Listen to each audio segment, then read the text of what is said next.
Hello friends, welcome back to my channel own classroom. আজকের আমি যে ভিডিওটা আপলোড করব সেই ভিডিওটা হচ্ছে গিয়ে ক্লাস 10-এ ইংলিশের প্রথম গল্প দ্য ফাদার্স হেল্প, এই গল্পে বেঙ্গলি ট্রান্সলেশনের উপর বেস করে। তো চলো তাহলে বন্ধুরা আজকে ভিডিওটা শুরু করা যাক।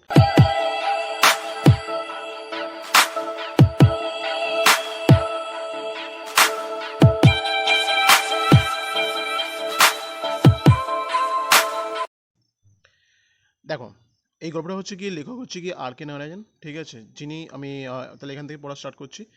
লাইং ইন বেড, বিছানায় শুয়ে শুয়েই Swami realise with a shudder that it was a Monday morning. একটু শিউরে উঠেই স্বামী বুঝতে পেরেছিল যে ওটা ছিল সোমবারের সকাল। It looked as though only a moment ago it was Friday. মনে হলো ওর যে এই তো এক মুহূর্তে আগে দিনটা ছিল শুক্রবার। অলরেডি মানডে ওয়াজ হিয়ার, কিন্তু ইতিমধ্যেই সোমবার এসে হাজির। He hoped he did not have to go to school. ও আশা করেছিল যে ওকে আর স্কুলে যেতে হবে না। At 9 o'clock Swaminathan wailed. বেলা 9টার সময় স্বামীনাথন বিলাপ করে উঠছিল। আই হ্যাভ আ হেডেক, আমার মাথা ধরেছে। Mother generally suggest that Swami might stay at home. উদারভাবে মা প্রস্তাব দিয়েছিল যে স্বামী বাড়িতেই থাকতে পারে।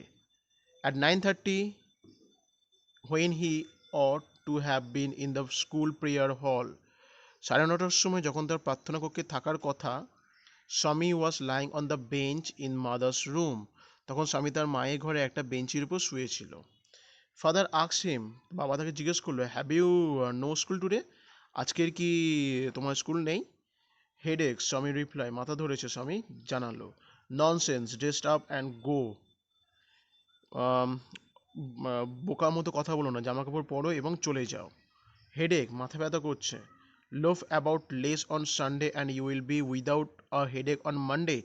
রোববারগুলো তোমার বেকার ঘোরাঘুরিটাও কমাও, তাহলেই দেখবে সোমবার আর মাথা ব্যথা করবে না। Swami knew how strict his father could be. Swami জানতো যে তার বাবা কতটা কড়া হতে পারে। So he change his tactics, সুতরাং সে তার কৌশলটাই পাল্টে ফেলেছিল। I can not go so late to the class. এত দেরি করে আমি ক্লাসে যেতে পারবো না। Go to the next page, page number 2। You will have to, it is your own fault. তোমাকে যেতেই হবে, দোষটা তোমার নিজের। What will the teacher think if I go so late? এত দেরি করে গেলে মাস্টারমশাই কী ভাববেন? Tell him you had a headache and so are late. ওনাকে বলবে যে তোমার মাথা ধরেছিল তাই দেরি হয়েছে। He will scold me if I say so. ওটা বললে উনি আমাকে বকবেন। Will he? Let us see what is his name. করবেন নাকি? ঠিক আছে, দেখা যাক। ওনার নাম কি? Samuel. Samuel. Does he always scold the student? উনি কি সবসময় ছাত্রদের দিকে বকাবকি করেন? He is a very angry man. উনি ভীষণ রাগী মানুষ। He is a specially angry with boys who came in late. বিশেষত উনি সেই সব ছাত্রদের উপর বেশি রেগে যান যারা কিনা দেরি করে আসে। I would not like to go late on the Samuel's class. স্যামুয়েলের ক্লাসে আমি একদমই দেরি করে যেতে চাইবো না। If he is go if he is so angry why not tell you the headmaster about it. উনি যদি অত রাগী হন তাহলে তোমরা ব্যাপারটা সম্পর্কে তোমাদের প্রধান শিক্ষককে জানাও না কেন?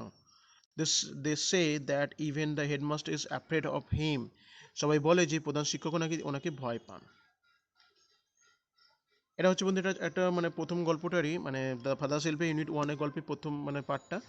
তো আজকে আমি এইটুকুটাই শেষ করছি প্রথম ভিডিওটা। আমি আমার নেক্সট ভিডিওতে এই গল্পেরই নেক্সট পার্টটা নিয়ে আলোচনা করব। তো আজকে তোমার ভিডিওটা ভালো লাগবে, ভালো লাগলে অবশ্যই লাইক করতে ভুলো না এবং কমেন্ট করো যদি কোনো তোমাদের প্রবলেম হয় বা কোনো কিছু জানতে ইচ্ছা করে, দেন অবশ্যই কমেন্ট করতে ভুলো না এবং তোমাদের বন্ধুদের সাথেও শেয়ার করো। আর হ্যাঁ বন্ধুরা, এই ভিডিওর ঠিক নিচেই দেখবে একটা সাবস্ক্রাইব বলে একটা অপশান আসছে লাল কালারে, সেটাতে অবশ্যই প্রেস করে রেখো এবং পাশে বেল আইকনটাতে ক্লিক করতে ভুলো না। কারণ এতে করে কী হবে, যখন তোমাদের ক্লাস 10 রিলেটেড আমি অনেক ভিডিও আপলোড করতে থাকি, তো সেদিক ক্ষেত্রে তোমাদের আমি যখন পরবর্তী টিউটোরিয়াল রিলেটেড ভিডিও যখন আপলোড করব, তখন তোমরা যাতে খুব সহজেই যাতে নোটিফিকেশান প্যানেলে যাতে আমার প্রথম ভিডিও আপলোডের নোটিফিকেশানে যাতে পেয়ে যাও এবং তোমাদেরও কিছুটা হলে যাতে তোমরা নিজেদেরকে হেল্প করতে পারো। ওকে, তো আজকে তোমাদের ভালো লাগবে, দেন অবশ্যই লাইক করো। আর তোমরা চাইলে আমার ফেসবুক পেজের সাথে জয়েন হতে পারো এবং তোমাদের কোনো যদি কোয়ারি থাকে দেন তোমরা আমাকে ফেসবুকে মেসেজ করতে পারো। ওকে, তো বন্ধুরা, কি practising, take care, good by.